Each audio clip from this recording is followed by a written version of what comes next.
Hello everyone, हम MCQs कर रहे थे। क्लास है आपकी +2 और सब्जेक्ट है आपका पॉलिटिकल साइंस। लेसन है कॉन्टेम्प्रेरी साउथ एशिया, उसके एमसीक्यूज कर रहे थे। आगे के क्वेश्चन करते हैं। भारत में परमाणु परीक्षण किस वर्ष और कहाँ किया गया था? तो ये पोखरान में किया गया था, राजस्थान में, और ये किया गया था 1974 में। उस टाइम हमारे प्रधानमंत्री जी थी इंदिरा गांधी जी। दूसरा क्वेश्चन है, which year south Asian leaders जो है वो साइन करते हैं सार्क चार्टर पे? तो ये ढाका में करते हैं 1985 में। अगला क्वेश्चन है, what was India's peace keeping force operation in Sri Lanka? Sri Lanka में जो इंडिया ने एक फोर्स भेजी थी 1987 में, जो कि 1990 तक वहाँ रही, लिट्टे को निशस्त्र करने के लिए ये किया गया था, डिसआर्म करने के लिए। लिट्टे का फुल फॉर्म है लिबरेशन टाइगर्स ऑफ तमिल इलम, और इस ऑपरेशन का नाम था पवन। ऑल ऑफ द अबव सही है। क्रिटिसिज्म हुआ है इस चीज का कि भारत ने क्यों भेजा श्रीलंका में अपनी फोर्स।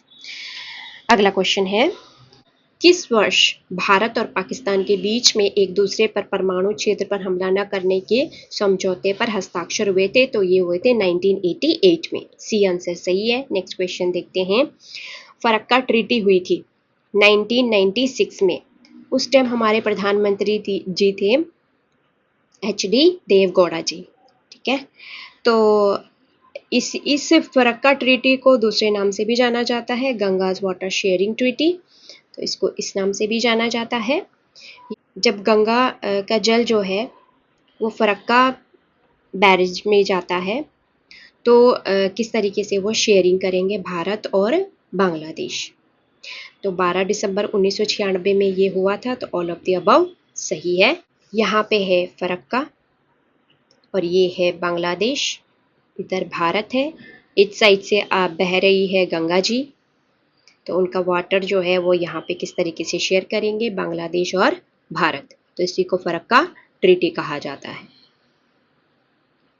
नेक्स्ट क्वेश्चन है, इंपॉर्टेंट पॉइंट है रिलेटेड टू सार्क। सार्क इतना सक्सेसफुल नहीं हुआ जितना बाकी के रीजनल कोऑपरेशन हुए हैं। ठीक है, तो इसके जो नींव रखी गई थी वो 1985 में रखी गई थी। 7 कंट्रीज थी। इसकी फुल फॉर्म है South Asian Association for Regional Cooperation. ठीक है, इसका फोकस पॉइंट था इकोनॉमिक ग्रोथ में, सोशल और कल्चरल डेवलपमेंट में, but it was fail due to conflict with Pakistan. Next question देखते हैं, which year emerge East Pakistan as a Bangladesh? किस तरीके से ये बांग्लादेश बनता है? ठीक है, तो किस साल हुआ? ये हुआ है 1971 में। तो ए आंसर सही है।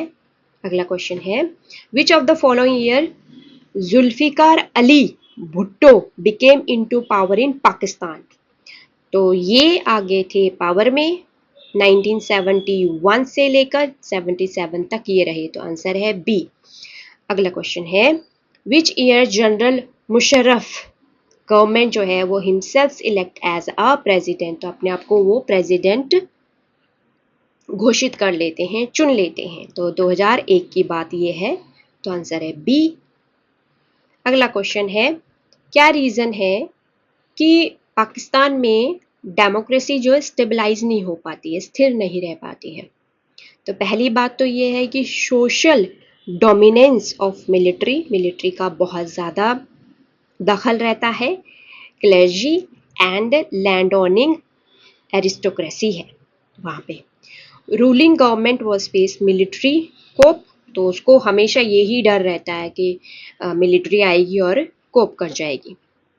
पाकिस्तान का जो कॉन्फ्लिक्ट रहता है भारत के साथ, उसकी वजह से भी वो मिलिट्री को ज़्यादा प्रेफरेंस देता है कि ज़्यादा ग्रुप होंगे तो हम सुरक्षित रहेंगे, या फिर कोई कॉन्फ्लिक्ट हो जाए तो उसमें फाइट करने में काम आएगा।